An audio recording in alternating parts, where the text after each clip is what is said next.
During my son's wedding, the bride suddenly hissed at me, "Get out of here and don't come back. You're not welcome here." I just smiled and said, "Okay, but I'm not leaving alone." Her smug smile faded when she saw who was coming with me. She lost control. Before we continue, please subscribe to the channel and write in the comments what time it is where you are now. I was sketching drainage patterns for the southeast corner when the doorbell rang.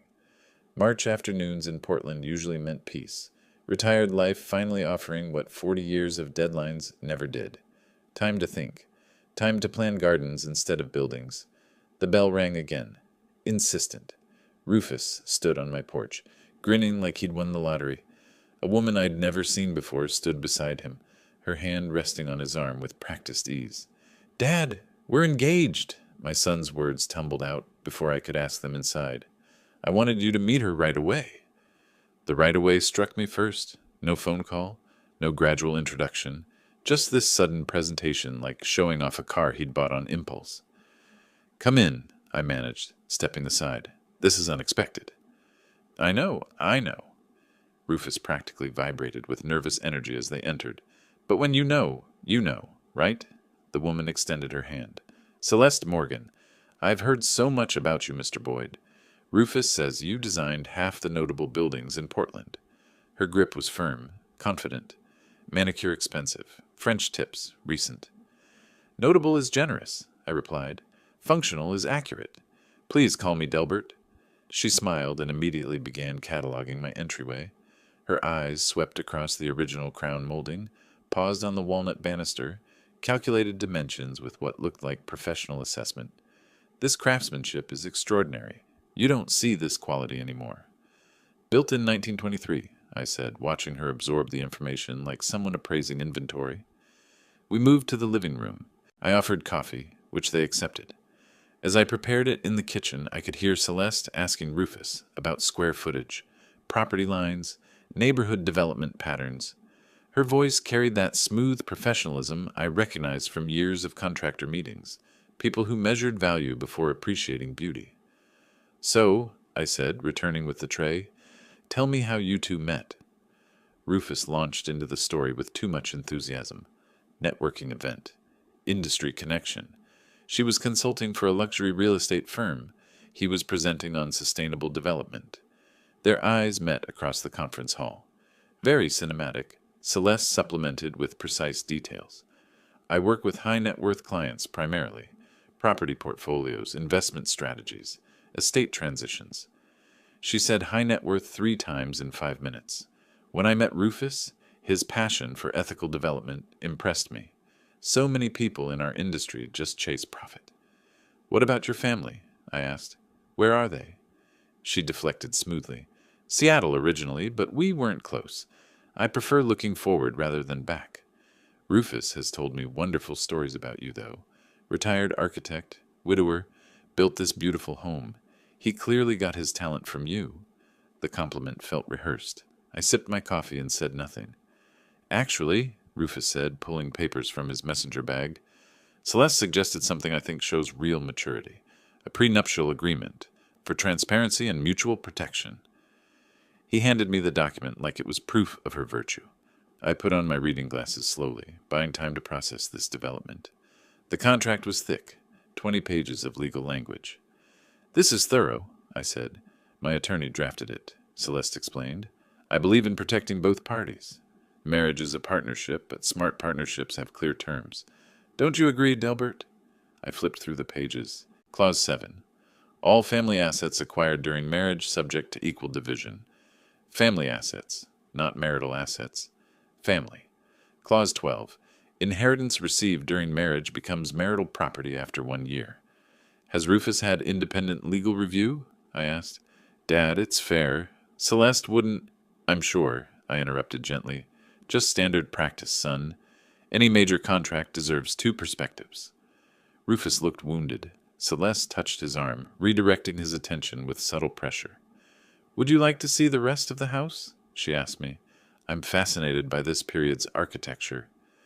We toured the rooms. She photographed crown moldings, supposedly for inspiration, but her angles captured more than decorative details.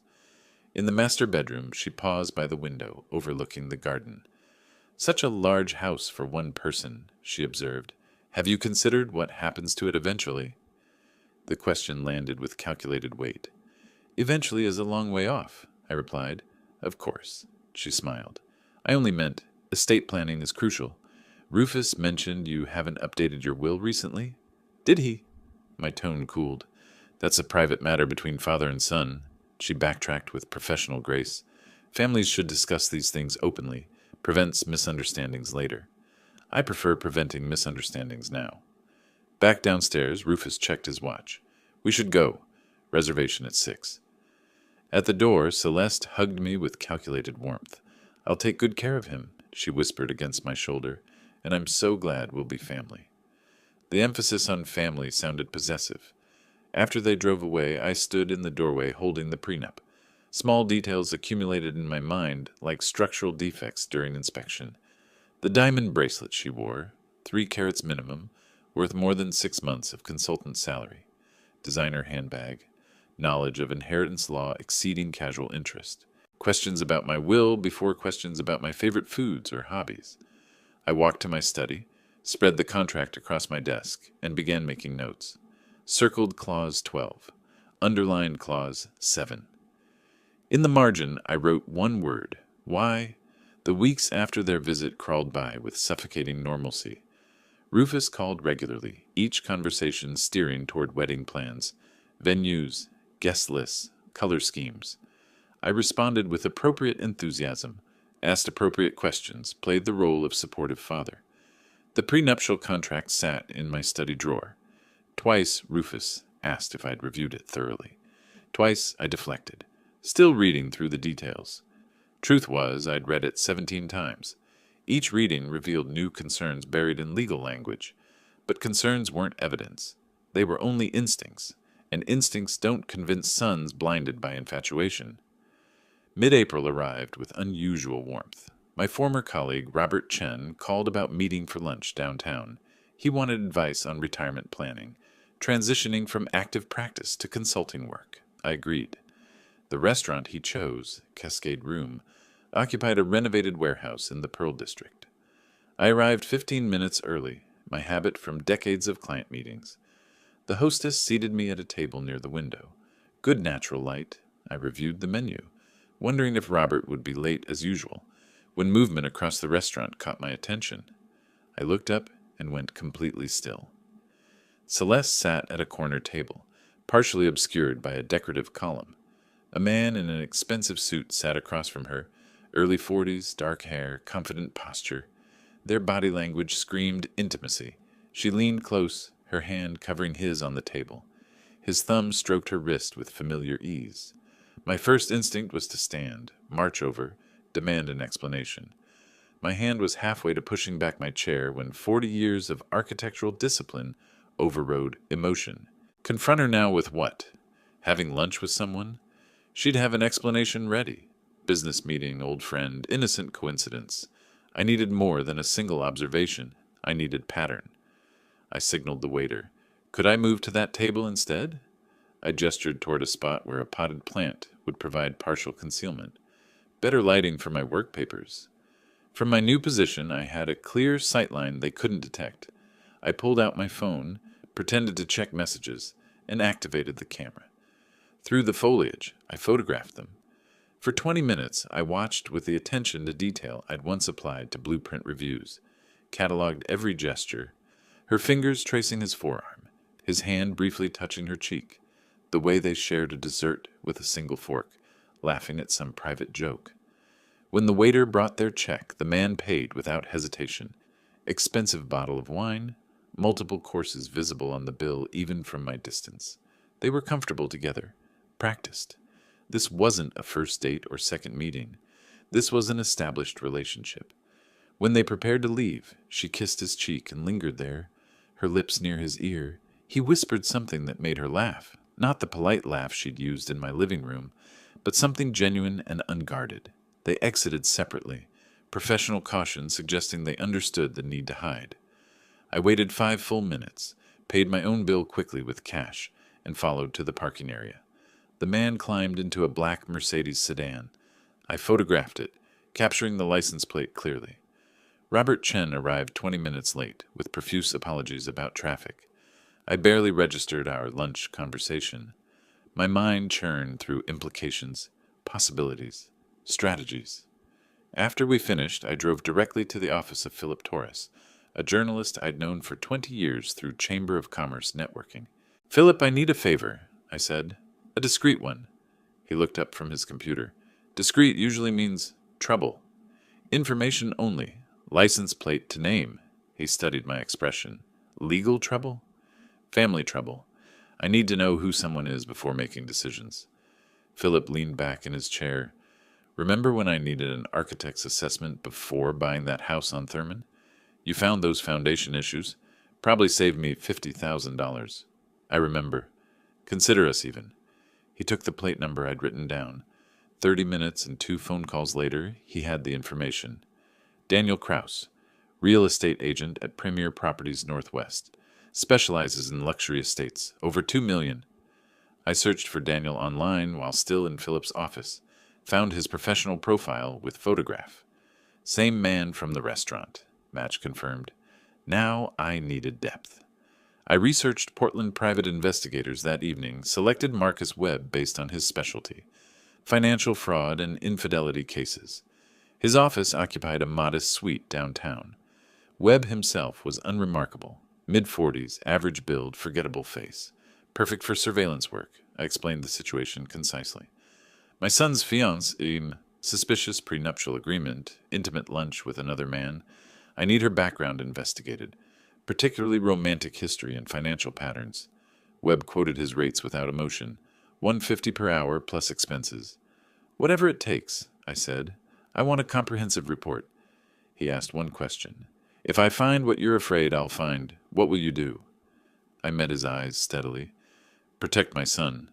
He nodded and took my retainer check. 2 weeks. I'll be thorough. Those 2 weeks stretched like 2 months. I maintained normal facade with Rufus. Weekly dinners resumed. Wedding planning discussions continued. Celeste joined twice, performing her role perfectly. Affectionate to Rufus, respectful to me, asking my opinion on ceremony details. Each time I smiled, offered suggestions, watched her with new understanding. She was good, really good. If I hadn't seen her with Daniel, I might believe the performance myself, but I had seen. And now I was waiting for proof. Webb called on May 2nd. "Report's ready. You'll want privacy when you read it." We met at his office. The folder he handed over was thick, at least 60 pages. "Took some digging," Webb said, "but the pattern's clear. She's done this before. Twice." I opened the folder and began reading. Marriage certificate from 2019. Celeste Morgan to James Whitfield, Portland businessman.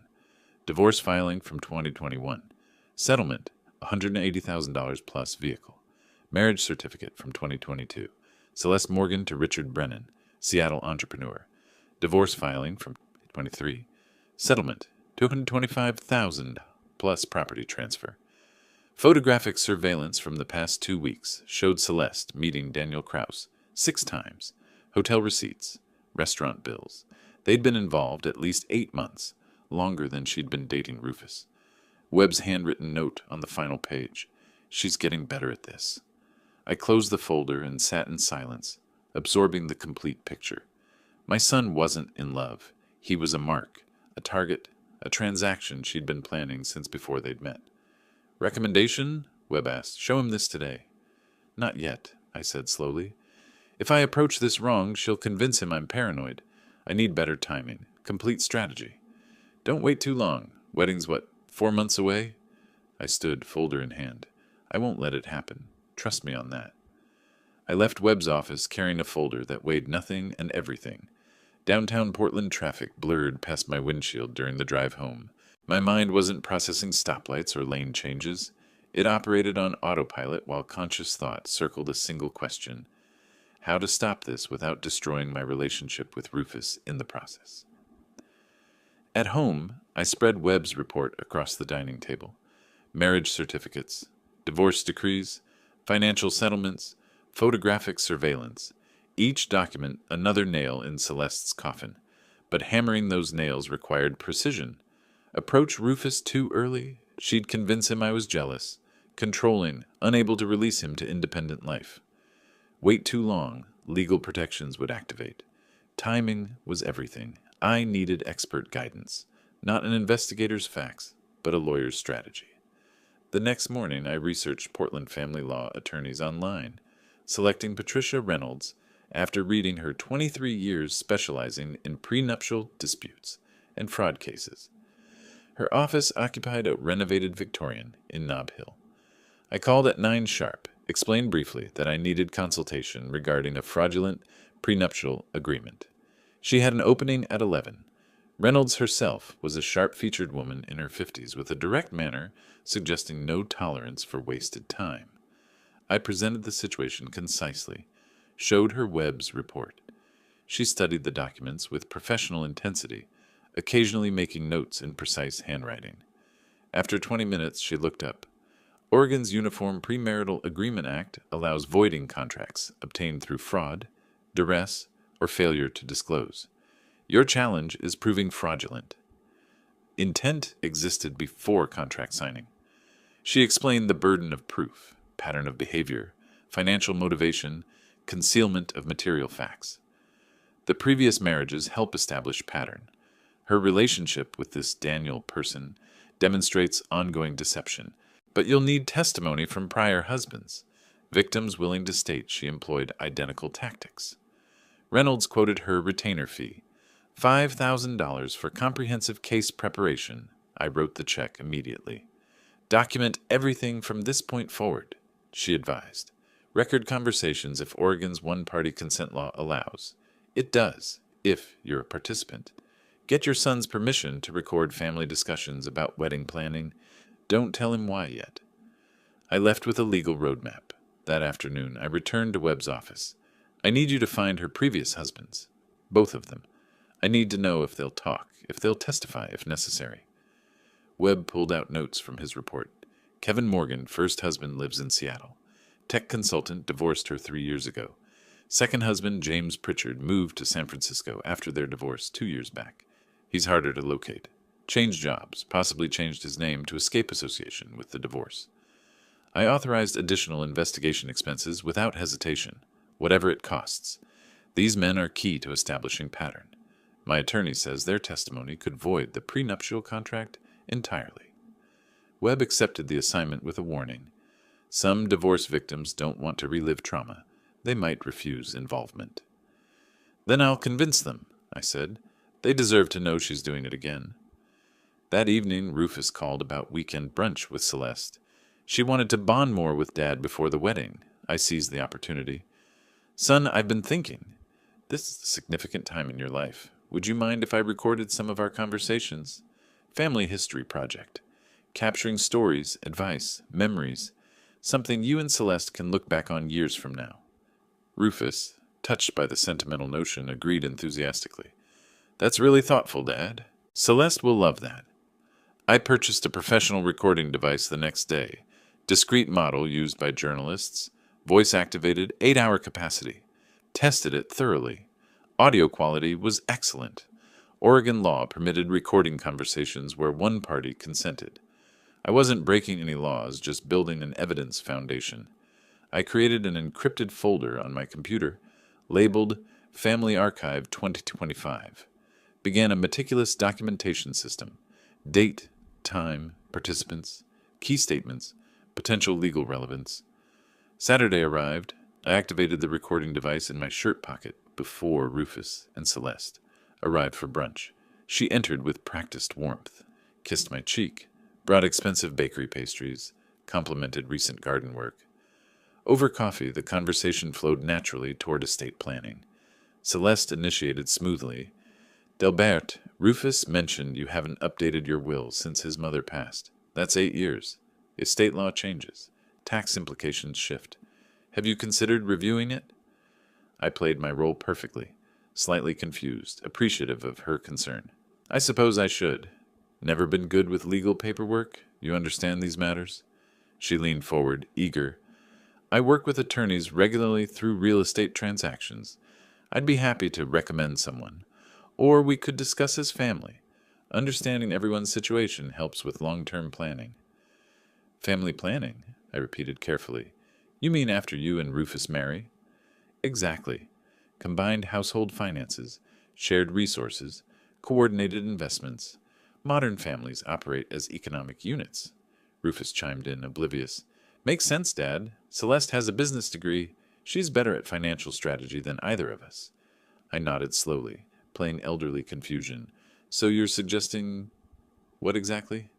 Celeste's smile sharpened microscopically. Just transparency. Understanding what assets exist, how they're structured, what succession plans are. Prevents family conflicts later. I noted how quickly later entered her vocabulary. She was already planning my death. I'll think about it, I said mildly. After they left, I immediately uploaded the recording, time-stamped key moments. Her language revealed everything. Combined household, shared resources, succession plans. She wasn't planning marriage. She was planning acquisition. Over the following 2 weeks, Celeste increased contact frequency, called me directly, ostensibly asking opinions about wedding details, venue selection, catering choices, guest list, but conversations always drifted toward my property. This house is so large. Have you considered downsizing? Rufus and I could buy it from you at fair price. You could move somewhere more manageable. Another time, life insurance policies. Do you have adequate coverage? Rufus should be beneficiary, obviously, but have you structured it properly? Each probe grew more blatant. I recorded everything, maintained my naive persona. You're so thoughtful to help with these things. I never know what I'm doing. Internally, I cataloged her tactics with clinical precision. She was accelerating the timeline, trying to secure legal hooks before the wedding. Why the rush? Webb's surveillance showed Daniel Kraus pressing her, their relationship strained by her extended investment in Rufus. She was managing 2 men simultaneously, and the pressure was mounting. She was making mistakes, getting sloppy. Perfect. Late that second week, I transformed the spare bedroom into a command center. Purchased a large corkboard, colored pins, index cards, string. At its center, Celeste's photograph from the engagement announcement. Left side, timeline of her relationship with Rufus. Right side, previous marriages with Kevin Morgan and James Pritchard. Top, financial motivations, property targets. Bottom, legal strategy options. Colored strings connected related elements. This visual architecture helped me see the entire pattern simultaneously, identify gaps in evidence, plan next moves. I photographed the board daily, tracking the evolution of the case. One evening, reviewing the latest recording of Celeste probing about my investment portfolio, I sat in that command center and let myself feel the cold fury I'd been suppressing. She actually said, "You're 62," like she was calculating years until inheritance. Most people avoided discussing a parent's mortality. She led with it, and Rufus just nodded along, thinking she was being practical. He couldn't hear what I heard. The assessment, the calculation, the timeline. She wasn't planning a wedding. She was planning an acquisition schedule. Not while I was breathing. 3 more weeks of careful performance. 3 more weeks of recorded conversations where Celeste probed estate planning, suggested property consolidations, calculated my mortality like an actuarial table. Each recording added to the growing file. Each interaction strengthened the legal case Patricia Reynolds was helping me build. Then Webb called. Found Kevin Morgan, lives in Seattle, works as tech consultant, divorced Celeste 3 years ago. I mentioned the investigation regarding her current engagement. He got very quiet, then asked if the new victim had children. Webb paused. When I said grown son, Morgan said, "Tell the father I'll talk to him." Not to an investigator, to the father directly. So I was driving to Seattle on a Thursday morning in June. Interstate 5 stretched north through familiar landscape. Evergreens, exits I'd taken during business trips decades ago. Beside me on the passenger seat, folder containing Webb's report, photographs of Celeste with Daniel, documented timeline of her manipulation, evidence to share, credibility to establish. The CAF? Kevin Cho's was in Capitol Hill, quiet neighborhood spot with good coffee and corner booths. I arrived 30 minutes early, selected a table with clear sightlines to the entrance, positioned myself to observe. Kevin Morgan entered at the appointed time, average height, professionally dressed in business casual, carrying visible caution in his body language. I recognized him from the photograph Webb had provided. Stood, extended my hand. "Mr. Morgan, I'm Delbert Boyd. Thank you for agreeing to meet." He shook my hand, assessed me carefully before sitting. "Your investigator said she's engaged to your son. How old?" 37. Kevin winced visibly. "Perfect age. Old enough to have assets. Young enough to rebuild career. I was 39 when I met her." I ordered coffee for both of us. Didn't rush into interrogation. Instead asked, "How are you now? 3 years later?" Kevin appreciated the question. "Better. Rebuilt my consulting practice, though I lost a key client in the divorce settlement. She positioned herself on paper as a business partner, despite never working a day in her life. Financial recovery took 2 years. Emotional recovery is ongoing." His honesty broke the ice. I responded, "I'm trying to prevent my son from experiencing what you experienced. That's why I'm here. Not just for legal ammunition, though I need that, but to understand what I'm actually fighting." Kevin nodded slowly. "You're fighting a professional. She's not a casual con artist. She's studied this, perfected it, made it a career." Over the next hour, Kevin described the entire relationship arc. Met Celeste at a networking event where she positioned herself strategically near successful attendees. She did research, knew my company name, asked intelligent questions about cloud infrastructure, seemed genuinely interested in my work, not just my income. At least that's what I thought. The courtship was intense. She matched his interests perfectly, introduced him to expensive restaurants. After 4 months, she suggested engagement. Said, "When you know, you know." I was flattered. Previous relationships had been cautious, distant. Her certainty felt like validation. The prenuptial contract came with explanation. She said she'd been hurt before, needed legal clarity, wanted to protect both of us. The contract looked balanced. Equal division of assets acquired during marriage. I didn't understand the clause language. Family assets acquired during marriage actually meant anything either of us inherited or received from relatives became marital property. His father died 8 months into the marriage, left him $150,000 and a vintage car collection. According to the prenup, that became a marital asset. The marriage lasted 18 months. She changed after the wedding, distant, critical, increasingly demanding. Started an affair with a real estate investor. I found hotel receipts. When I confronted her, she filed for divorce immediately. Her attorney was aggressive. Mine was outmatched. Settlement cost him $180,000, the car collection, and 30% stake in his business. Kevin's voice stayed level, but his hands shook slightly, holding the coffee cup. She knew the timing, waited until the inheritance cleared, then pulled the trigger. The whole thing was planned from the beginning. I shared my own folder, Webb's investigation, recorded conversations with Celeste, timeline of manipulation. Kevin reviewed the materials with growing recognition. Same pattern. Exactly. Look at this line. Family resource consolidation. She used those exact words with me. It's scripted. He examined the photograph of Celeste with Daniel Kraus. Different man, same dynamic.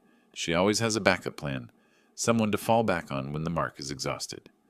I asked directly, "Would you be willing to provide a written statement? Testify if necessary to void her prenuptial contract with my son?" Kevin didn't hesitate. "Yes. I should have spoken up when the investigator contacted me after she married the second husband. Guilt's been eating at me. If I'd warned him—" I interrupted gently. "You're warning me now. That's what matters." We drafted the statement together on his laptop. Detailed timeline, specific manipulation tactics, financial outcome, pattern recognition. Kevin signed it, provided contact information. "Call me anytime.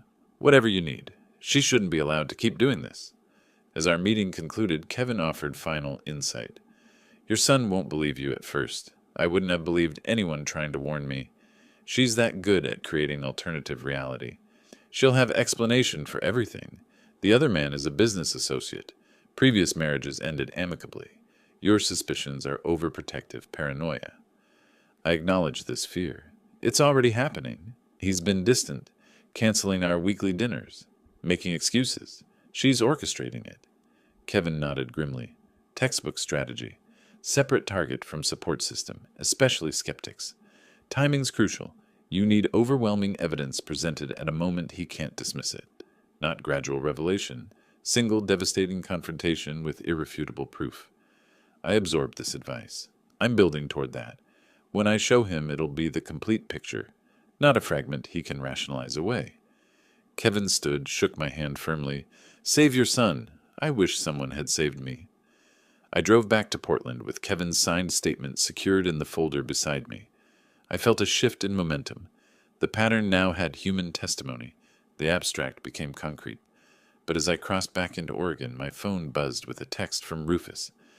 Dad, sorry to cancel Sunday dinner again. Wedding planning is crazy busy.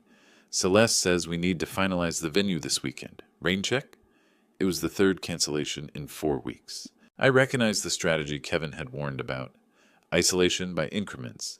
Each excuse reasonable. Cumulative effect, separating target from protection. I responded simply, Of course, son. Let me know when you're free. But driving through late afternoon traffic, I calculated, the wedding was 10 weeks away.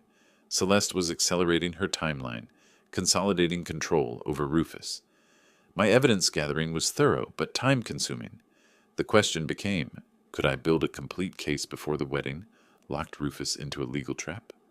Mathematical problem. Architect's challenge. The answer needed to be yes. Kevin Morgan's signed statement joined the growing evidence file. I added it to the command center board, connecting his testimony to Celeste's current manipulation tactics with red string. The pattern was undeniable now, a professional operation refined over multiple victims. But collecting evidence and reaching my son were different challenges. The Sunday after the Seattle trip, Rufus called. Dad, can we reschedule dinner? Celeste needs help choosing between venues. I agreed. Following Sunday, photographer meeting ran late. Third Sunday. Sorry, Dad. Wedding planning is overwhelming. We'll catch up soon. 3 consecutive cancellations.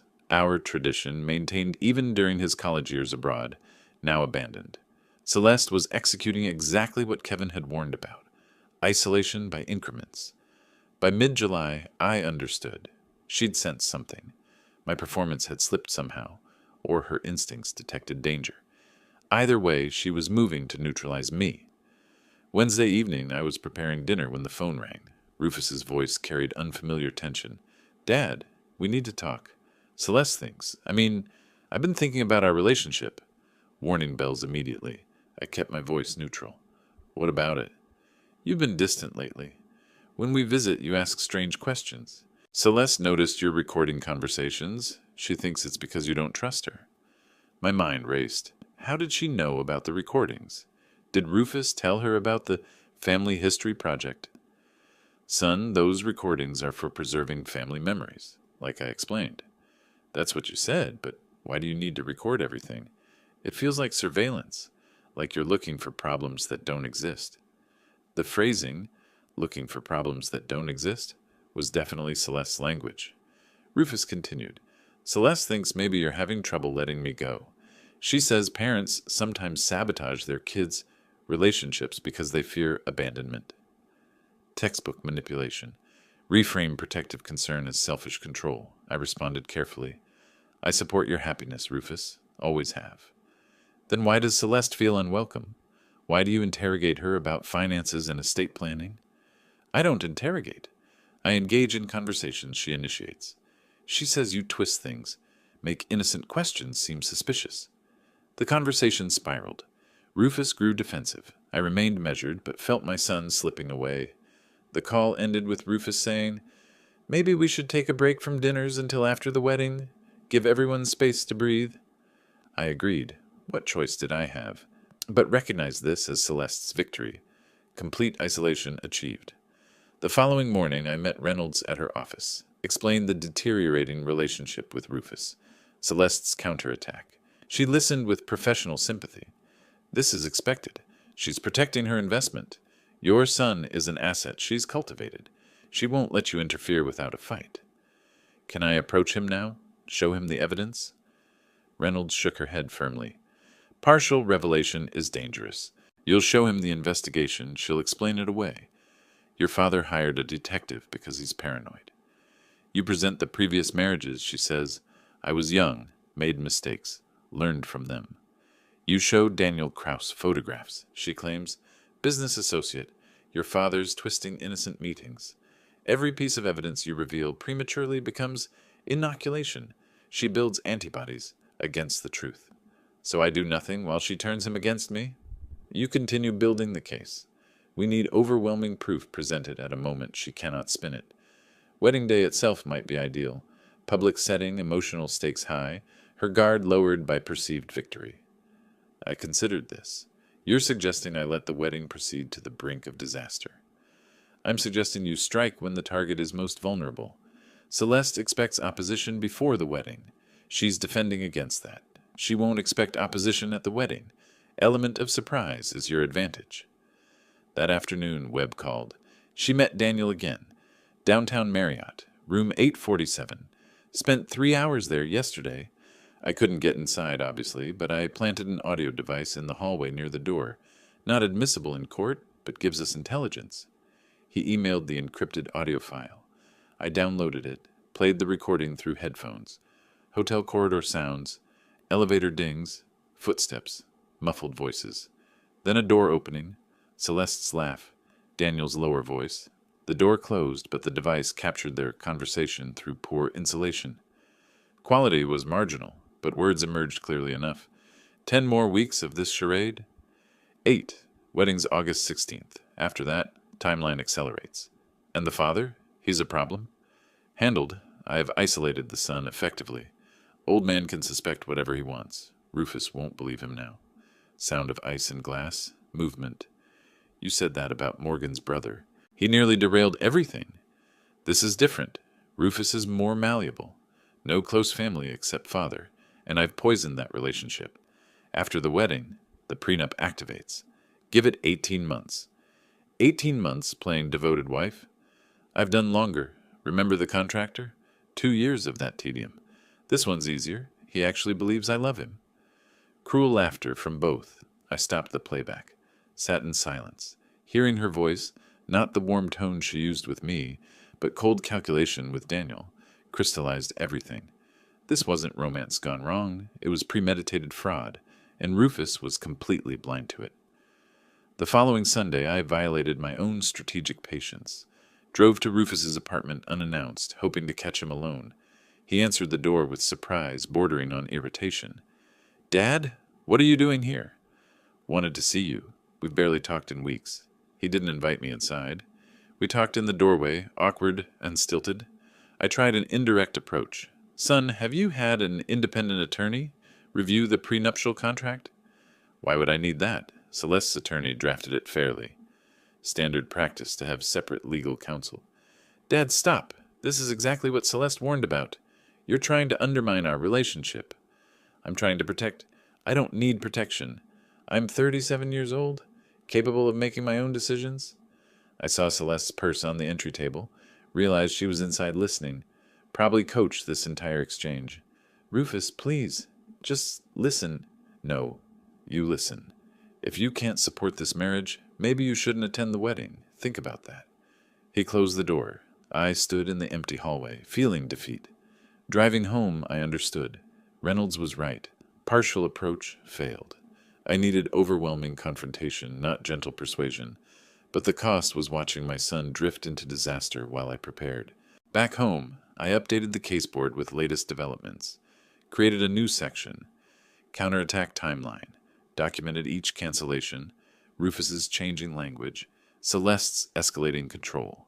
Added the transcript of the hotel recording. Photographs Webb had captured. The evidence Webb covered an entire wall now. Financial documents. Surveillance photos. Kevin Morgan's testimony. Recorded conversations.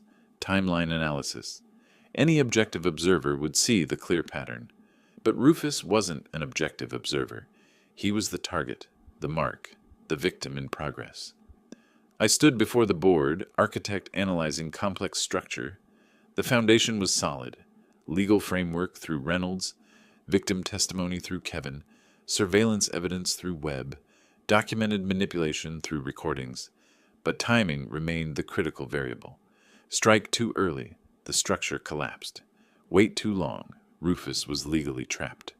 Wedding date, August 16th, loomed like a deadline. 8 weeks away now. I made my decision.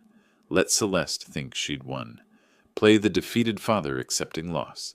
Lower her guard completely. Then at the wedding, when she was most vulnerable, most confident, most exposed, strike decisively. No warning, no mercy, complete revelation. Late July became early August. Weeks of silence from Rufus. No calls, no texts, complete radio silence. I maintained the strategic withdrawal, resisting every urge to reach out. Let Celeste believe she'd won. Let her guard drop. Meanwhile, the work continued. Webb submitted final surveillance reports. Celeste and Daniel met 4 times in 10 days as the wedding approached. Hotel rooms, expensive restaurants, extended afternoons at his waterfront condo. Each meeting documented, photographed, time-stamped. The pattern was clear. They were planning the post-wedding phase, confident in their scheme. Patricia Reynolds organized the evidence into a legal presentation. Victim testimony, financial documentation, surveillance materials, recorded conversations, prenuptial analysis. This would convince any judge, she said, but your audience is your son, not a court. Arrange materials for emotional impact, not just legal strength.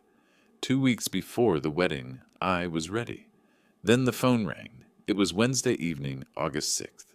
I was in the command center arranging evidence packets when Rufus's name appeared on my screen. First call in 3 weeks. Dad. His voice was uncertain, almost sheepish. Hi, son. Silence stretched between us.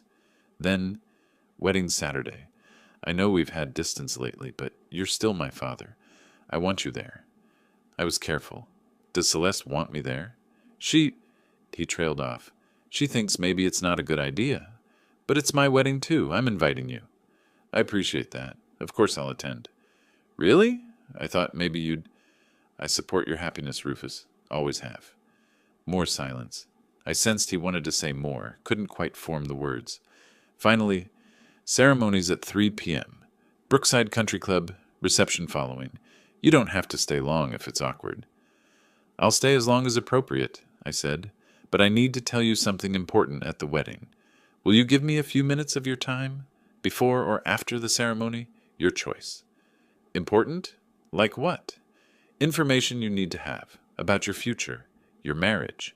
His defensive tone returned. If this is more criticism of Celeste, it's information. What you do with it is your choice. Just promise you'll listen. Reluctantly. Fine. After the ceremony. Brief conversation. Thank you. That's all I ask. The call ended. I sat motionless, processing. Rufus, reaching out, despite Celeste's objections, suggested that manipulation wasn't absolute. Some part of him still valued our relationship, still wanted his father's presence. This complicated the emotional calculus. The revelation would devastate him, but the alternative was worse. The first week of August, I transformed months of accumulated materials into strategic presentation. Created 3 identical evidence packets, one for Rufus, one for Reynolds as legal backup, one for my own reference. Each packet organized chronologically. Section 1, Background, Kevin Morgan's written testimony, financial records of previous divorces, pattern analysis.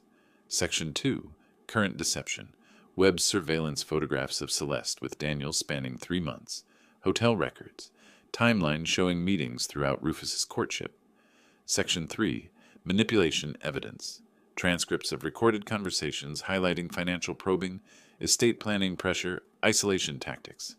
Section 4, The Smoking Gun, transcript of the hotel hallway recording where Celeste and Daniel discuss timeline, financial calculations, explicit acknowledgement of the scheme. Section 5, Legal analysis, Reynolds' assessment of the prenuptial contract, fraud indicators, grounds for annulment. Each section marked with color-coded tabs, key passages highlighted. The presentation was a masterwork of architectural organization, logical flow, building evidence systematically, culminating in undeniable conclusion. I sealed the packets in professional folders, labeled them simply, The Truth About Celeste Morgan, stored 2 copies in the safe, kept one accessible for wedding day, also created a digital backup on an encrypted USB drive. If physical materials were somehow compromised, the evidence survived. August 8th, I met Reynolds for what we both understood was the final pre-confrontation session. She reviewed the evidence packets, pronounced them devastating, then addressed practical concerns. Wedding day revelation is high-risk strategy. Rufus will be emotionally vulnerable, potentially defensive. Celeste will try to control the narrative immediately. You need to present everything at once. Give him no time to process through her filter. What's your recommendation? Pull him aside privately after the ceremony if possible. Find a moment when you can speak to him alone with the evidence. She paused. What's your extraction plan? Extraction? After revelation, Rufus will need space away from Celeste to process. She'll try to isolate him immediately. Spin the evidence. You need somewhere he can go. Your house, hotel room, anywhere she can't follow. I hadn't considered this. My house. I'll insist he come home with me to discuss. Reynolds nodded. Good. Have a bag packed for him. Clothes, toiletries, whatever he might need for a few days. Show him you're prepared to support him through the aftermath. August 10th, Webb delivered his concluding investigation materials. Final photographs showed Celeste and Daniel at a waterfront restaurant 3 days prior, their conversation apparently intense. Based on their body language and duration, 2 hours, I'd say they're finalizing post-wedding plans. She's stressed, he's reassuring. Timeline's approaching and she's feeling pressure. Webb also provided financial intelligence. I pulled Daniel's recent transactions through a source I have. He's paid for all their hotel rooms, dinners, even bought her expensive jewelry she probably won't wear around Rufus. He's invested significantly in this relationship. I absorbed this additional dimension. So Daniel's a victim too, in his way? Willing victim. He knows what she's doing to your son. That recording proved it. He's complicit. Webb extended his hand. Good luck. This has been the most satisfying case in years, stopping a predator before she completes the cycle. August 12th, evening, 4 days before the wedding. I was reviewing the evidence packets when the phone rang again. Rufus's voice. Ceremonies at 3 p.m. Brookside Country Club. I know I already told you, but I wanted to make sure you're really coming. I'll be there, son. Okay, thanks, Dad. After he hung up, I sat in silence. That night, I wrote a letter to Rufus, sealed it in an envelope to be opened only if the confrontation went catastrophically wrong. Explanation of the investigation, motivation, evidence location, apology for method, but not for intention. Place the letter in my safe deposit box with instructions for my attorney. Backup plan in case of worst outcomes. August 15th, Friday evening, night before the confrontation.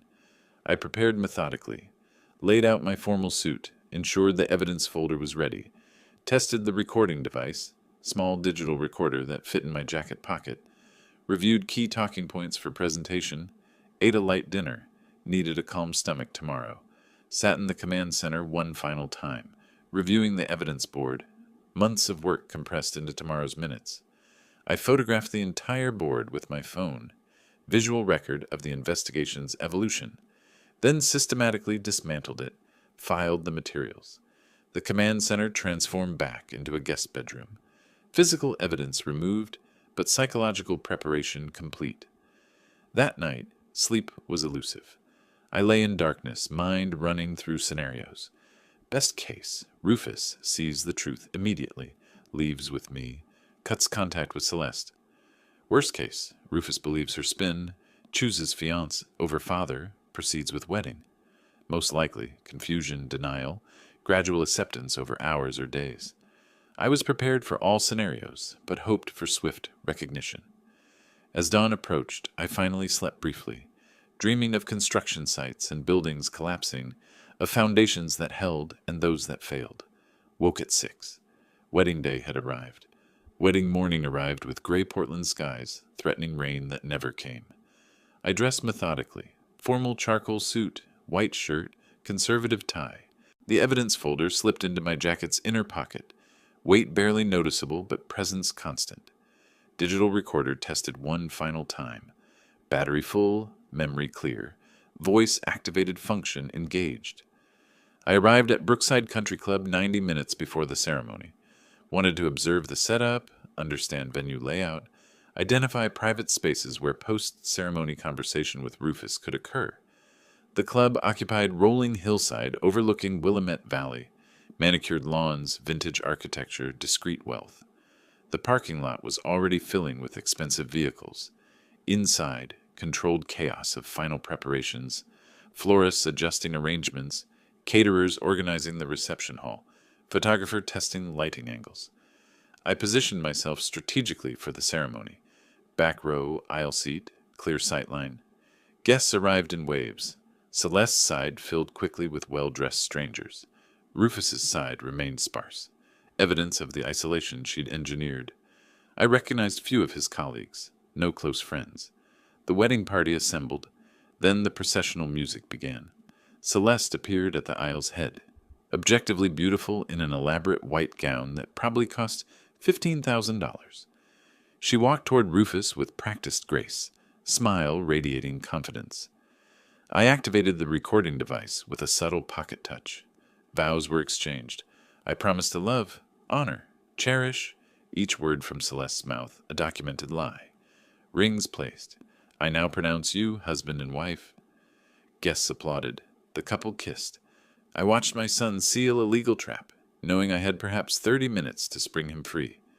The reception began in the adjacent ballroom. Cocktail hour proceeded. Champagne flowing, appetizers circulating. I maintained a peripheral position, declined alcohol, observed. Celeste remained attached to Rufus's arm, steering conversations, intercepting anyone who approached him independently. Classic control behavior. I tracked the venue layout mentally. Main ballroom, side rooms for private conversations, emergency exits, DJ booth with microphone set up for toasts. Identified optimal private space, small library off the main hallway. Door closes, windows provide light, furniture suitable for document review. Reception transitioned to seated dinner. Assigned seating placed me at table 8, far from the head table where the newlyweds sat elevated. Deliberate slight, undoubtedly Celeste's arrangement. Throughout dinner I watched her. She was radiant, victorious, completely confident. Perfect. Then dessert concluded, and the DJ announced, "Now we'll hear from the bride's parents," followed by father of the groom. Before toast began, Celeste excused herself from the head table. She detoured to my table, leaned down close, voice low enough only I could hear. "Delbert, I want to thank you. You raised a wonderful son. Your job is complete now." She paused, gauging my reaction. I remained expressionless. "This is my family now. Rufus and I discussed it. We need space to build our marriage without interference, meaning you should probably leave soon. You've been here for the ceremony. That's sufficient." "Rufus asked me to stay for toasts," I said calmly. "Rufus asks for many things when he's being sentimental. I'm telling you what's actually best for him. And frankly," her mask slipped slightly, contempt breaking through, "you're excess here. You don't fit with our friends, our lifestyle, our future. Go home. Don't come back." She straightened, smoothed her dress. I spoke quietly. "All right, Celeste." She smiled, vindicated. "But I'm taking someone with me when I leave." She paused, processed this. "Taking someone? What does that mean?" "You'll see shortly." Something in my tone finally registered. Her confidence wavered microscopically. "What are you—" "Enjoy your reception, Celeste. What's left of it." I stood, walked toward the DJ booth. She watched, uncertainty blooming into concern, but couldn't pursue without creating a scene. I reached the DJ booth as the bride's parents concluded their generic well wishes. The DJ extended the microphone. "You're next, sir, father of the groom." I accepted the microphone, stepped to where the entire reception could see me. 200 faces turned my direction. Rufus watched from the head table, anxious but expecting a conventional toast. Celeste's expression showed first real alarm. "Thank you all for attending this celebration. I'm Delbert Boyd, Rufus's father." Standard opening. Guests relaxed slightly. Traditionally, this is the moment for a toast, celebration, well wishes. Welcoming a new family member? Pause. "I'm not giving that toast. What I have to say is more important than tradition. Rufus," I looked directly at my son, "I need to speak with you. Privately. Immediately. This cannot wait." The room's energy shifted, sensing irregularity. Rufus half stood. "Dad? What are you—" "Rufus, I need to speak with you. Privately. Right now. This is extraordinarily important." Silence blanketed the reception. Celeste's face drained of color. This can wait. Let's continue the reception. Address family matters later. No, I interrupted firmly. This cannot wait. Rufus, give me 10 minutes. Private conversation. What I show you will change everything. Reception frozen in confused silence. Guests whispered, uncertain whether this was planned drama or real conflict. Rufus stood fully, torn between my urgency and Celeste's restraining hand on his arm. She hissed something inaudible. He shook his head, stepped away from the table. 10 minutes, Dad. Then you need to explain why you're disrupting my wedding. He walked toward me. Celeste rose to follow. I raised my hand. Just Rufus. This conversation is between father and son. He's my husband now, Celeste protested. I have a right. You have no rights to this conversation. Rufus, please. Library down that hall. Just us. Rufus nodded, uncertainty clear but curiosity stronger. We walked toward the exit. Behind us, Celeste called. Rufus, don't let him manipulate you. Whatever he's about to say. Her voice faded as we entered the hallway. I guided my son to the library, opened the door, gestured inside. Rufus entered. I followed, closed the door firmly. Through the wood, muffled sounds of the agitated reception. We were alone now. The moment of truth had arrived. The library door clicked shut. Silence pressed against us, thick, anticipatory, breakable.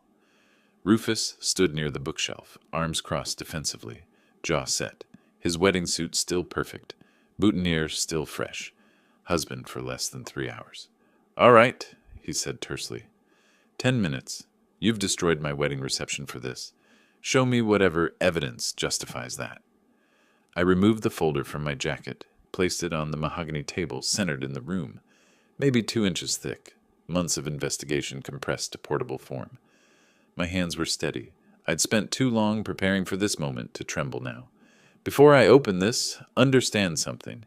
Everything inside was legally obtained. Nothing fabricated, nothing misinterpreted. Independent verification available for every claim. Why are you talking like a lawyer? Just show me. I opened the folder to the first section. This is testimony from Kevin Morgan. Rufus frowned. Who? Celeste's first husband. His expression flickered. Surprise. She told me she'd never been married. I slid the document across the table. Read it. He picked up the pages reluctantly, began scanning. Kevin's statement was detailed. Courtship timeline, engagement after 4 months, prenuptial contract, marriage duration, financial manipulation, divorce settlement costing him $180,000 plus business stake. Rufus read slowly, color beginning to drain. This could be fake. Anyone could write. Kevin signed it. Notarized statement. He's willing to testify under oath. Here's his contact information. Call him right now if you doubt. I pushed my phone across the table. Rufus stared at the document, not reaching for the phone. There's a second husband, I continued quietly. James Pritchard. Similar pattern, similar outcome. She's done this before, Rufus. Twice. You're the third target. No. The word came out weak. She would have told me. Why would she tell you? That information destroys the illusion she's carefully built. I opened the second section. Photographs spilled across the table. Celeste and Daniel Kraus at restaurants, entering hotels, walking through parks. Timestamps spanning March through August. Who is that? Rufus asked, voice hollow. Daniel Kraus, real estate agent. They've been involved for at least 8 months, longer than she's known you. I laid out images chronologically. Early March meeting, April hotel visit, May afternoon at his condo, continuing through 2 weeks ago. Every time she claimed late work meeting, client showing, she was with him. Rufus picked up a photograph showing them kissing outside a hotel entrance. His hand trembled. You hired a private investigator to follow my fiancé? I hired an investigator after accidentally seeing them together. Would you have believed me without proof? This doesn't mean maybe it ended before we got serious. It didn't end. Look at the dates. This one, I pointed to a recent photo, was 3 days before your wedding. I opened the third section, financial documents. Look at the divorce settlements. Pattern of timing. Marry quickly, stay 18 months to 2 years, file for divorce once significant assets have been acquired. Your prenup, it's designed to maximize her financial access after 1 year. Stop, Rufus's voice broke. This is... He couldn't finish. I pressed forward, had to complete the presentation while his defenses were crumbling. During wedding planning, I recorded family conversations. You gave permission, remember, of Family History Project? Rufus nodded numbly. I recorded because I suspected manipulation. I opened my laptop, cued audio files. Listen. I pressed play. Celeste's voice filled the library, warm and concerned. Delbert, have you updated your will recently? Estate planning is so important. Recording continued through her probing questions about property value, inheritance structure, succession planning. Each clip showed calculated financial interests masked as helpful concern. Rufus listened with growing horror. One more piece, I said. Most important. I cued the final audio file. This was recorded in a hotel hallway. Audio quality isn't perfect, but the words are clear enough. I pressed play. Celeste's voice emerged, talking to Daniel. 8 more weeks of this charade. Her laugh, cruel and calculated. Daniel. And the father? He's a problem? Handled. I've isolated the son effectively. Old man can suspect whatever he wants. Rufus won't believe him now. Sound of movement, ice clinking. Daniel, you said that about Morgan's brother. Celeste, this is different. Rufus is more malleable. After the wedding, the prenup activates. Give it 18 months. Daniel, 18 months playing devoted wife? Celeste, I've done longer. This one's easier. He actually believes I love him. Their laughter. I stopped the playback. Silence crushed the library. Rufus sat frozen, face completely drained of color. His breathing had gone shallow. For 30 seconds, he didn't move. Then, that's her voice. Not a question. Statement. Yes. She called our marriage a charade. Yes. She said I'm malleable, that I believe she loves me. His voice cracked on the final words. I'm sorry, son. He stood abruptly, paced to the window, stared out at manicured grounds where hours ago he'd married the woman whose voice still echoed. He actually believes I love him. The prenuptial contract, I said gently. It's designed to maximize her financial access. If you stay married 12 months, she's entitled to 40% of assets acquired during marriage. Legal trap disguised as mutual protection. Rufus turned from the window. His face had transformed, shock giving way to something colder. She planned this from the beginning. Researched me, targeted me, performed caring girlfriend, manipulated me away from you, married me, all for money. Yes. What do I do? His voice was empty. First decision is simpler. Do you continue this reception celebrating a marriage that's built on lies, or do you end it now? He looked at the closed door. Beyond it, 200 guests waited. Celeste waited. Music probably playing. I end it, he said quietly. Then louder. I end it now. He walked to the door, yanked it open, strode down the hallway toward the reception. I followed, carrying the folder. We entered the reception hall together.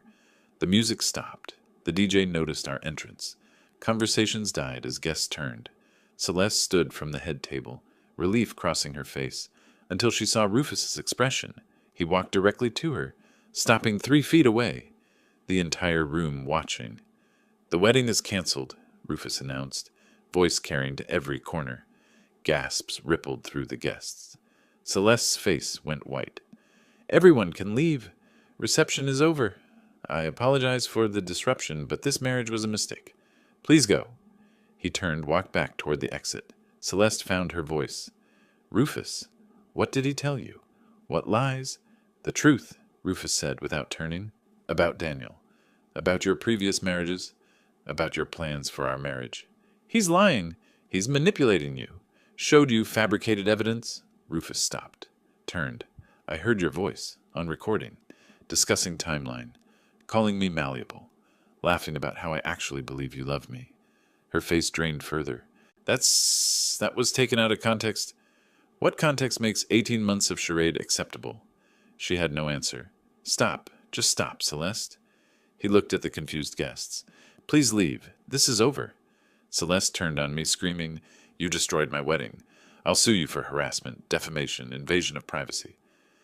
Everything was obtained legally, I said calmly. One-party consent recording laws, standard surveillance, voluntary testimony. Your attorney will confirm it's admissible. You'll regret this, both of you. I'll take everything in court. You'll get nothing, Rufus said. The prenup is void due to fraud. My attorneys already prepared annulment papers. He walked toward the exit. I followed. Behind us, chaos erupted. Guests standing, confused conversations, Celeste's voice rising in desperate protest. We pushed through the doors into evening air, father and son, together. We drove away from Brookside Country Club in silence. Rufus sat in the passenger seat, still wearing his wedding suit, minus the boutonniere he'd torn off and discarded. His hands trembled slightly, shock settling into his system like poison. At my house, he went directly to the guest room, his childhood bedroom, essentially unchanged, and stayed there 3 hours. I didn't intrude. Let him process alone. When he emerged, his face was blotchy from crying, but his voice was steady. Tell me what happens next legally. That night, we called Patricia Reynolds. She arrived within the hour, spread evidence across my dining table, explained legal strategy. Rufus listened like a man receiving a terminal diagnosis, absorbing information about dissolution of the life he thought he'd built. 5 days later, Celeste's attorney served papers. She was suing for breach of contract and emotional damages. $1 million. Reynolds smiled when she read it. Perfect. She's engaging on legal ground where we're strongest. We met in Reynolds' office a week after the wedding confrontation, morning light through windows. The three of us around a conference table covered with legal documents and evidence files. Reynolds reviewed Celeste's lawsuit with professional detachment. She's claiming you breached the prenuptial contract by refusing to honor the marriage, seeking enforcement of contract terms plus emotional distress damages. Classic aggressive legal posturing meant to intimidate you into settlement. Rufus looked exhausted. Can she win? No. The contract was procured through fraud. Your father documented that extensively. But we'll need to prove fraudulent intent in court. That means presenting all evidence publicly. Kevin Morgan's testimony, surveillance materials, recordings, financial analysis. She paused, assessing Rufus carefully. This will be painful. Your private humiliation becomes public record. Celeste's attorneys will argue you were a willing participant who changed his mind after the wedding. They'll paint you as vindictive. Let them, I said, because we have her voice on recording, calling the marriage a charade, discussing an 18-month timeline, laughing about his belief in her love. We have 2 previous victims with identical patterns. Reynolds organized papers into presentation folders. The hearing is scheduled 2 weeks out. I'll file a counter motion to void the contract based on fraud. We'll request the court also refer the matter to the district attorney for criminal investigation. The week before the hearing, Reynolds conducted practice testimony with Rufus. She played opposing counsel, attacking his credibility with brutal efficiency. Mr. Boyd, isn't it true you willingly pursued a relationship with Ms. Morgan? That you proposed marriage? That you signed the prenuptial agreement after reviewing its terms? Rufus, exhausted from emotional turmoil, struggled to maintain composure. Yes, but I didn't know. Didn't know what? That relationships require trust? Or did you simply regret your decision and concoct an elaborate fraud narrative to escape consequences? That's not... You hired a private investigator to follow your fiancé, recorded private conversations. These are actions of a paranoid, controlling individual, not a victim. Rufus's hands clenched. Reynolds softened, returned to her normal tone. That's what they'll do. Twist facts, attack character. You need to stay calm, stick to evidence. When they attack, respond simply. I believed I was in an honest relationship. Evidence proved otherwise. The courthouse hearing room was smaller than I expected. Wood paneling, judge's bench elevated, gallery seating for perhaps 30 people. Celeste sat at the plaintiff's table with 2 attorneys. Designer suit, projecting confidence. She avoided eye contact with us. Judge Margaret Chen, mid-50s, reviewed the filings with evident skepticism toward Celeste's claims. Reynolds presented our case first. Your Honor, this isn't a simple contract dispute. It's exposure of systematic fraud. Ms. Morgan has a pattern of targeting financially stable men, marrying quickly, positioning herself legally, then divorcing profitably. Mr. Boyd is the 3rd known victim. We have testimony from a previous husband. Kevin Morgan took the stand, sworn in, recounted his experience. Celeste's attorney objected repeatedly, irrelevant to current case, but Judge Chen allowed testimony. Pattern evidence is relevant to fraudulent intent claims. Kevin was articulate, detailed, credible. Described identical courtship tactics, prenuptial manipulation, financial devastation. Under cross-examination, Celeste's attorney tried discrediting him. Isn't it true you're bitter about your divorce? That you've contacted Ms. Morgan's subsequent partners, seeking revenge? I contacted this young man's father, Kevin corrected firmly, to prevent him from suffering what I suffered. That's not revenge. That's decency. Gallery observers took visible notice. Reynolds then played the hotel recording. The courtroom heard Celeste's voice. 18 months of charade. He actually believes I love him. Laughter. Judge Chen's expression hardened. Celeste whispered urgently to her attorneys. Reynolds' financial expert, forensic accountant Thomas Brennan, testified about Celeste's divorce settlements. 2 previous marriages, both ending in substantial financial transfers, pattern of timing suggesting calculated extraction. Based on documentation, Ms. Morgan's income from consulting work averages $40,000 annually, yet her lifestyle exceeds 3 times that income. The discrepancy is explained by divorce settlements totaling over $400,000 combined.